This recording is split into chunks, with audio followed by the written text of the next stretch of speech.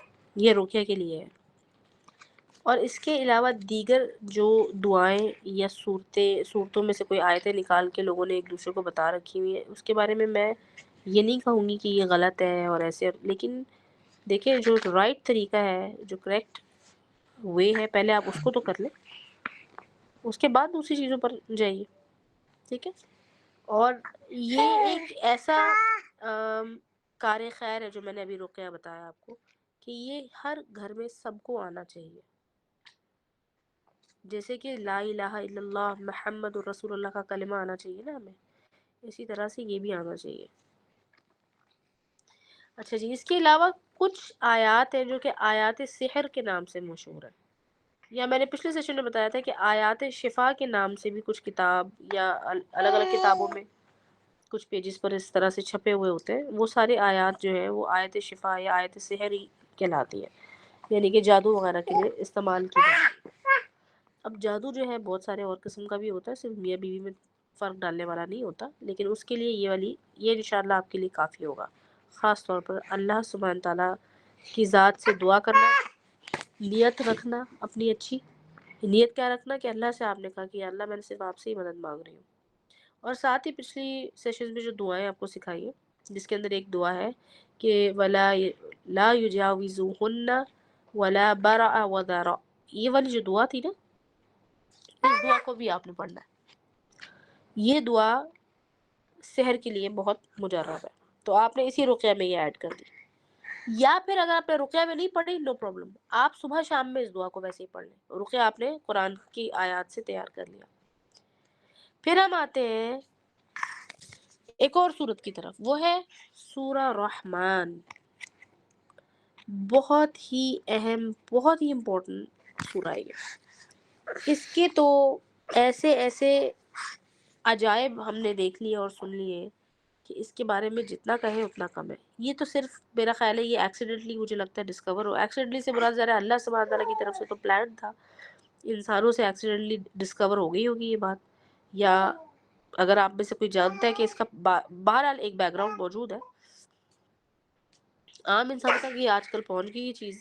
سورہ رحمان I think یہ social media وغیرہ کی وجہ سے پہنچ گئی ہے.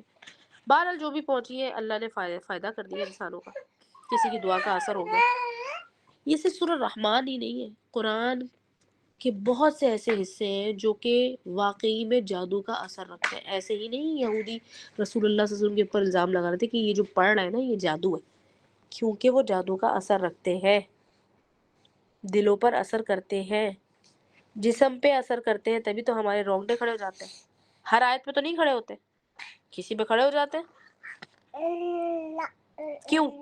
اس کا مطلب ہے کہ اس آیت کا ایک خاص امپیکٹ ہے آپ کی باڈی، آپ کی سول کے ساتھ. بہرحال سورہ رحمان جو ہے بہت ہی بہترین شفا کی صورت ہے. سورہ رحمان کا مور اور لیس آلموسٹ وہی ایفیکٹ ہوتا ہے جو سورہ الفاتحہ کا ہوتا ہے. تو اگر سورہ الفاتحہ اور سورہ رحمان اس کو باقاعدہ ہیلنگ کے لیے استعمال کیا جائے، جسمانی، روحانی، ذہنی بیماریوں میں بھی، نفسیاتی بیماریوں میں بھی، ذہنی اور نفسیاتی بیماریوں. دیکھیں نفسیاتی بیماری میں تو ہم یہ کہہ سکتے ہیں کہ جو نفسیات ہوتی ہے اس میں کچھ نہ کچھ آپ کا فزیکلی یعنی کہ کیمیکل چینجز بھی ہوتے ہیں، برین میں کچھ چینجز ہو جاتے ہیں جس کی وجہ سے انسان کا بیہیویئر پیٹرن نارمل سے ہٹ جاتا ہے. لیکن جو ایموشنل یا مینٹل بیماریاں ہوتی ہیں جس کو کہتے ہیں نا ذہنی بیماریاں، اس کے اندر کوئی کیمیکل چینجز کوئی خاص نہیں ہوئے ہوتے، ٹیمپرری ہوئے ہوتے ہیں. جیسے کہ اگر آپ رات میں نہ سوئیں تو صبح میں چڑچڑے ہوتے ہیں. کچھ لوگ ہوتے ہیں نا جو بہت ہی شدید چڑ جاتے ہیں. چڑچڑے تو ویسے سارے ہی ہوئے ہوتے ہیں، لیکن کچھ بہت ہی زیادہ چڑ جاتے ہیں، کچھ کم چڑ جاتے ہیں. اس لیے کہ ہماری باڈی میں ایک ہارمون ہے کورٹیسول، وہ بڑھ جاتا جو کہ رات میں سونے کی وجہ سے ہماری باڈی سے بالکل آپ سمجھ لیں کہ اومٹ ہی ہو جاتا ہے، بریک ڈاؤن ہو جاتا ہے وہ. لیکن نہ سونے کی وجہ سے کورٹیسول یعنی کہ جس کو آپ کہتے ہیں اسٹریس ہارمون وہ بڑھ جاتا ہے. اسٹریس ہارمون بڑھ گیا تو آپ چڑچڑاپن دکھا رہے ہیں. لیکن جیسے ہی آپ نے وہ تکلیف آپ کی دور ہوئی یعنی کہ آپ نے نیند کر لی، کھانا پینا اچھے طریقے سے اپنا ٹائم سیٹ ہو گیا آپ کا، تو پھر وہ چیز سیٹل ہو جائے گی. صحیح ہے. لیکن نفسیاتی بیماریوں میں اچھے خاصے کیمیکل چینجز ہو جاتے ہیں جو پرماننٹ آلموسٹ پرماننٹ ہوتے ہیں یا سیمی پرماننٹ تو ہوتے ہی ہیں. اس میں بھی سورہ الرحمن بہت ہی جادوئی اثر رکھتی ہے. میں جادوئی اثر کا لفظ اس لیے استعمال کر رہی ہوں تاکہ میں آپ کو اس کی تیزی بتا سکوں کہ کتنا تیزی سے یہ کام کرتی ہے. ادروائز یہ جو جادوئی لفظ ہے یہ آپ کو پتہ ہے کہ اللہ سبحانہ تعالیٰ یا اللہ کے کلام کے لیے یہ لفظ یہ اس کا حق ادا نہیں کرتا، لیکن ہم اس کو ایز اے لینگویج انڈرسٹینڈنگ کے لیے ہم سمجھ سکتے ہیں کہ جادو کا اثر رکھنے کا مطلب ہے کہ بڑا تیزی سے اثر ہوگا. اب سورہ الرحمن کے 2-3 مختلف طریقے ہیں اور ان طریقوں کو یوٹیلائز کرنے میں کوئی برائی نہیں ہے. وہ اس لیے کیونکہ وہ لوگوں نے وہ ٹرائیڈ اینڈ ٹیسٹڈ طریقے کار ہے، ان لوگوں کو اس سے رزلٹ ملا، چاہے وہ سننے کے اعتبار سے ہو چاہے وہ پڑھنے کے اعتبار سے ہو. چاہے اب آپ سورہ کی کوئی آیت پڑھیں یا پوری سورت ہی پڑھ لیں، ان سارے رقیہ یا اوور آل تمام زندگی کے معاملات میں آپ دیکھیں کہ قرآن کا آپ کو اچھے طریقے سے پڑھنا، اچھے سے قرأت کرنا، تلاوت کرنا، آپ کے روزمرہ کے معمولات میں اس کا شامل ہونا بہت ضروری ہے. اب رہ گئی بات کہ قرآن آل ان آل آپ کی زندگی میں برکت کے لیے کافی ہے. کافی ہے کیا؟ قرآن کا آپ کوئی بھی حصہ پڑھتے ہیں وہ وقت آپ کے لیے باعث برکت بنتا ہے. وہی وقت آپ کے لیے مزید برکت کا وقت جو ہے سمجھ لے بائے کر لیتا ہے. یعنی کہ اگر آپ شام میں پڑھتے ہیں، صبح میں پڑھتے ہیں، اور یاد رکھیے کہ بے شک فجر کا جو قرآن ہے وہ مشہود ہے. مشہود سے مراد کے خاص فرشتے آتے ہیں جو اور کسی وقت پہ نہیں آتے، وہ فجر میں آتے ہیں اور وہ یہ دیکھنے کے لیے آتے ہیں کہ قرآن کون پڑھا کون نہیں پڑھا. ٹھیک ہے.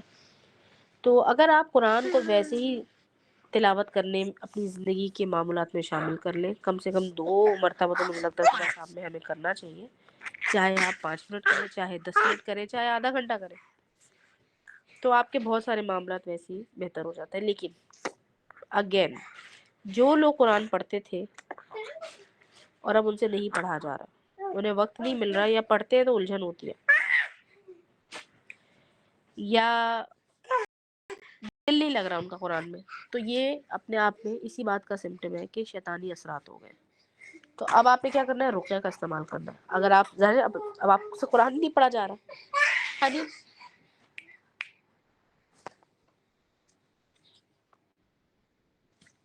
آپ سے قرآن ہی نہیں پڑھا جا رہا تو آپ رقیہ کیسے کریں گے؟ تو اس صورت میں آپ کسی سے ہیلپ لے لیں.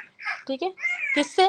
ہر کسی کو نہیں بتانا آپ نے ادھر آ جاؤ میرا رقیہ ہو رہا ہے، میں نے تو رقیہ کروایا ہے. نہیں، یہ آپ نے رازداری سے کام کرنا ہے، بالکل ویسے ہی جیسے کہ شیطان نے رازداری سے اپنی کارروائی کی ہے، ویسے ہی آپ نے بھی کرنا ہے. یہ کیوں؟ اس لیے کہ شیطان ایک وہ اینٹیٹی ہے، کیا کہنا چاہیے، وہ مردود اینٹیٹی ہے کہ اس کے بارے میں جب زیادہ بات کرتے ہیں نا تو یہ اوور ایفیشنسی میں زیادہ ہی بڑا ہو جاتا ہے. بڑا کیسے ہو جاتا ہے؟ رسول اللہ صلی اللہ علیہ وسلم نے بیان کیا اپنے حدیث میں کہ سائز میں بڑا ہو جاتا ہے، بنایا کی یعنی کہ ایک بلڈنگ کا سائز بن جاتا ہے، بڑا ہو جاتا ہے اور طاقت میں زور پکڑ لیتا ہے. لہٰذا اس کو ڈسکس نہیں کرنا زیادہ، صرف علاج سے مطلب رکھنا ہے. آپ کو لگتا ہے کہ میں زیادہ چیزیں بھول رہی ہوں بار بار، تو سب سے پہلے تو اپنے ملٹی وائٹامنس چیک کریں کہ آپ کھاتے ہیں نہیں کھاتے، یا آپ کے روزمرہ میں کوئی کھانے پینے کی جو چیزیں ہیں اس میں وائٹامنس موجود ہیں. اس کے بعد آپ دیکھیں کہ پھر بھی کنفیوژن اور تھوڑا سا کشمکش زیادہ ہو رہی ہے، آپ کو بات کرنے میں بھول رہے ہیں، کوئی چیز رکھ کے بھول جاتے ہیں، یہ چیزیں بار بار غائب ہو رہی ہے چھوٹی چھوٹی، وہ آپ یہ مت سمجھیے گا کہ شیطان غائب کر لیتا ہے، میرا کہنے کا مقصد ہے ہم ہی رکھ کے بھول جاتے ہیں، تو ہمیں آدھی بات یاد رہتی ہے، آدھی بات ہم بھول جاتے ہیں. تو یہ بھی شیطانی اثر کا سمٹم ہے، اور جو کہ نارمل رقیہ سے چلا جاتا ہے. صبح شام کے اذکار اور فوکس کر کے فرض نماز کو وقت پر ادا کرنے سے پراپر وضو کر چلا جاتا ہے. اور اس صورتحال میں غسل کرنا یہ بھی بہت ضروری ہے. اب آتے ہیں ہم کیونکہ میں نے پہلے آپ کو برکت کی بات کی، تو ہم آتے ہیں لاسٹ بٹ ناٹ لیسٹ، اور بھی بہت ساری صورتیں اور دیگر صورتوں کے اندر سے مختلف آیتیں ہیں جو انشاءاللہ میں آپ کو ایک لسٹ کی صورت میں اس رقیہ سیریز کے اینڈ میں آپ لوگوں کو ضرور آپ لوگوں سے شیئر کر لوں گی میں. لیکن اس وقت جب میں بات کرنے لگی وہ ہے سورہ البقرہ اٹسیلف. سورہ البقرہ کے بارے میں رسول اللہ صلی اللہ علیہ وسلم بیان کرتے ہیں کہ یہ سورہ البقرہ کا پڑھنا جو ہے وہ باعث برکت ہے، اور یہ صورت یعنی کہ جو شخص اس صورت کی تلاوت کرتا ہے یہ اس کو رسوا نہیں ہونے دیتی، یعنی کہ کیا وہ کافی ہو جاتی ہے اور جادوگر اس کا مقابلہ نہیں کر سکتا. لہٰذا دو چیزوں کا خیال رکھنا ہے. جس گھر میں یا جس مریض کو لگتا ہے آپ کو جادو، خاص طور پر جادو کا مسئلہ ہے یا پھر نظر کا مسئلہ ہے، وہ تھکے گا بھی جلدی تھکے گا عام بندے سے، اس کو آپ نے یہ نہیں کہنا کہ بھئی آج ہی ایک ہی دن میں پوری سورہ البقرہ پڑھ لو، ایسا نہیں ہے.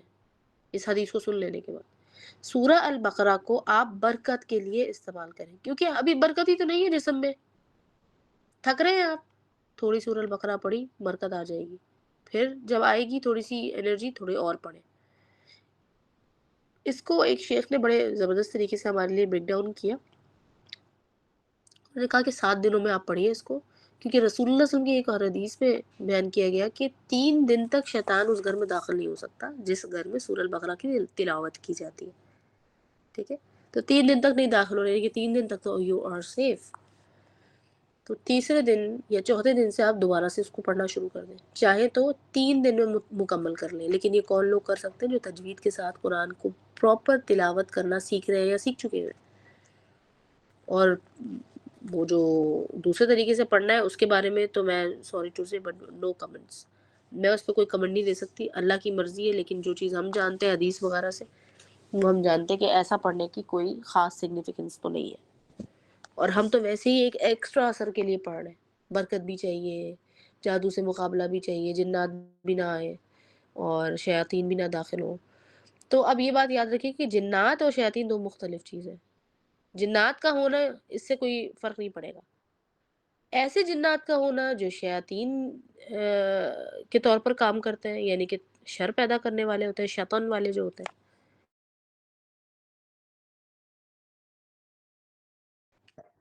ان کے اثرات سے بچنے کے لیے آپ سورہ البقرہ یوز کریں گے. سورہ البقرہ کا پانی کیونکہ بھائی اس سے برکت ہے، لہٰذا آپ نے اکثر سنا ہوگا کہ لوگ جب نئے گھر میں جاتے ہیں تو سورہ البقرہ پڑھتے ہیں، پڑھواتے ہیں یا اس کا پانی چھڑکتے ہیں، تو برکت کے لیے. ٹھیک ہے، تو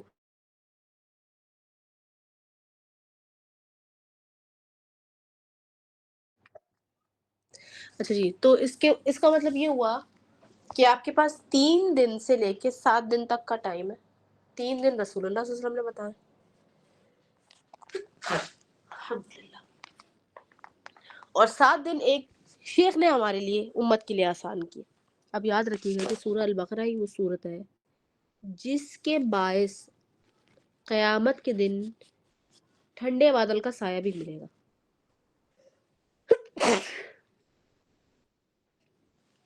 تو جو لوگ علاج کے لیے نہیں پڑھ رہے اسے، وہ 7 دن یا دیگر اور دن پر بھی اس کو ڈسٹریبیوٹ کر سکتے ہیں. میرے آلریڈی گروپ میں یہ چل رہا ہے، ہم نے ابھی انٹروڈیوس کیا ہے. میرے جتنے بھی اسٹوڈنٹس جو سن رہے پڑھ رہے ہیں انہیں پتہ ہے کہ ہم نے ابھی پچھلے ویک یہ شروع کیا ہے کہ ہم اس کو ذرا مانیٹر کریں گے اب، اور ٹائم ٹو ٹائم اس کو ہم ڈالتے رہیں گے کہ اتنی آیتیں آپ پڑھ لیں، اور سب جو ہے وہ ڈن کر دیں گے. تو ایک گروپ کا آپ حصہ بن جاتے ہیں نا، آپ کو پتہ ہوتا ہے چلو بھی ایک چیز ہے وہ چل رہی ہے روٹین میں، وہ میں بھی اس کا ہی حصہ بن جاؤں.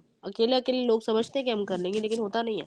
میں خود بھی اگر اپنے گروپ کے ساتھ نہ چل رہی ہوں تو میں بھی پیچھے رہ جاتی ہوں. ٹھیک ہے، تو چاہے آپ ہو میں ہوں، ہم سب جو ہے وہ اسی چیز کا شکار ہے. ہمارے اندر اتنی ہی کمزوری ہے.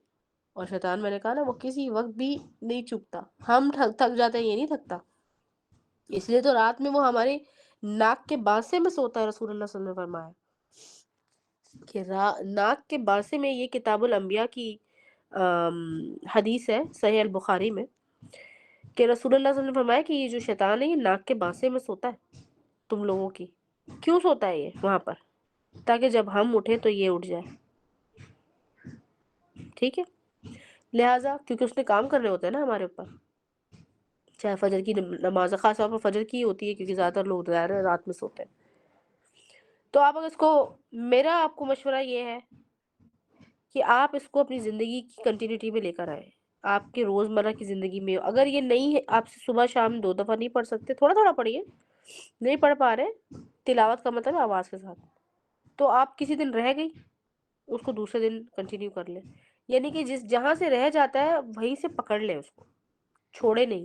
اور برکت کہاں کہاں ہوگی؟ آپ کے معاملات میں، رزق میں، گھر میں، وقت میں، پڑھنے میں، سیکھنے میں، یاد کرنے میں، محبت میں، کھانے پکانے میں، گھر کے جو کھانا پینا، دعوت، مہمان کا آنا جانا، رشتہ داریوں میں، معاملات، ہر چیز میں وہ چیز آپ کو افیکٹ کرے گی. کیونکہ برکت کا اور عافیت کا جو مطلب ہے وہ ہماری سوچ سے بہت آگے ہے.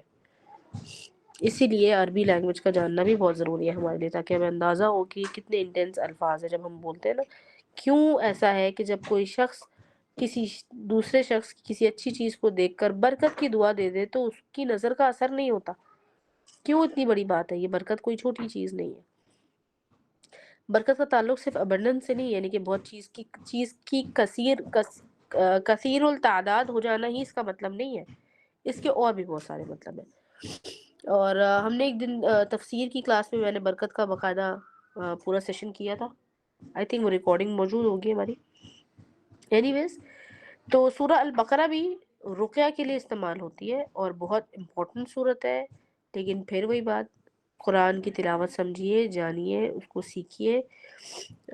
مجھ سے رابطہ کر سکتا ہے کوئی آپ میں سے، کسی آپ کو لگتا ہے کوئی اور ایسا شخص ہے جس کو سیکھنا چاہیے تو آپ مجھ سے رابطہ کر لیں. ٹھیک ہے، میرے پاس دونوں طرح کی ارینجمنٹ موجود ہے. گروپ ارینجمنٹ بھی موجود ہے، 1-to-1 ارینجمنٹ بھی موجود ہے. گروپ ارینجمنٹ میں تو فری کلاسز ہیں ہمارے پاس تجوید کی سیکھنے کے لیے. چاہے آپ تھوڑا ہی سیکھیں، 2 مہینہ 3 مہینہ کچھ وقت دیں اپنے آپ کو اللہ کی خاطر، اللہ سے نزدیک ہونے کے لیے. اور پھر جب آپ قرآن کو پراپر طریقے سے سیکھیں گے، پڑھیں گے، تو آپ کے دل پہ اثر کرے گا. وہ خود ہی آپ کو اپنی طرف بلائے گا. تو قرآن خود دعوت دیتا ہے، خود دعوت دے گا وہ آپ کو کہ مجھے مزید سیکھو، میری ڈیپتھ کو سیکھو جا کے.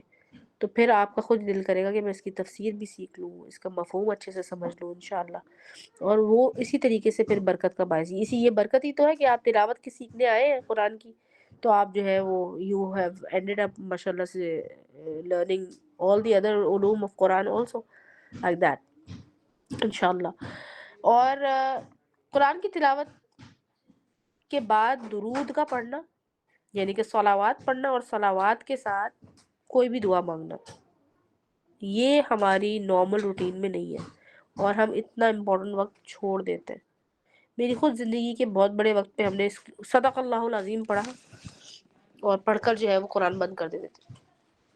ہمیں سکھانے والوں نے، ہمارے بڑوں نے بھی ہمیں نہیں بتایا، نہ ہی ہم نے کہیں پڑھا کتاب میں کہ قرآن کے بعد جو ہے درود پڑھ کر اگر دعا مانگی جائے تو دعا قبول ہوتی ہے. تو یاد رکھیں کہ قرآن کی تلاوت کے وقت پہ جو ہے درود پڑھنے کے بعد دعا اگر آپ کر لیں تو آپ کی دعا مقبول ہو جائے گی. ساتھ ہی ساتھ قرآن میں جس کی کچھ غلطیاں وغیرہ ہو جاتی ہیں، حفظ کرنا تو واجب نہیں ہے، حفظ کرنا تو فرض نہیں ہے، لیکن قرآن پڑھنا سیکھنا وہ تو واجب ہے آپ کے اوپر. تجوید کے ساتھ سیکھنا یہ واجب ہے. یہ کہیں نہیں لکھا کہ تجوید کے ساتھ سیکھنا، لیکن تجوید کے ساتھ ہی قرآن نازل ہوا تھا. اور رسول اللہ صلی اللہ علیہ وسلم نے 7 قرات کا ذکر کیا اپنے حدیث میں، صحیح بخاری کی حدیث ہے. تو 7 قرات کا مطلب ہے 7 ڈیفرنٹ ڈائلیکٹس ہیں، تو جس میں سے کم سے کم ایک تو آنا ہی چاہیے ہم سب کو. اور ان میں سے کوئی بھی ایک بغیر تجوید کے نہیں ہے. کوئی بھی ایسا طریقہ نہیں ہے جس کے اندر آپ کہیں گے ہاں یہ بدون تجوید، ایسا کچھ بھی نہیں ہے. لہٰذا اللہ سبحانہ وتعالیٰ سے دعا کریں، اور قرآن جو ہے وہ باعث برکت ہے دنیا میں، اور آخرت میں بھی وہ باعث نجات بنے گا. تو برکت یہی ہے کہ آپ پہلے سیکھیں گے، سمجھیں گے، سنیں گے، آپ کا دل لگ جائے گا اس کے ساتھ. اور یاد رکھیے گا، میں اکثر ہی کہتی رہتی ہوں، دوبارہ سے کہہ رہی ہوں، قرآن کو پڑھنے میں اور قرآن کو سننے میں، قرآن یعنی کہ ٹیکسٹ، بہت فرق ہوتا ہے.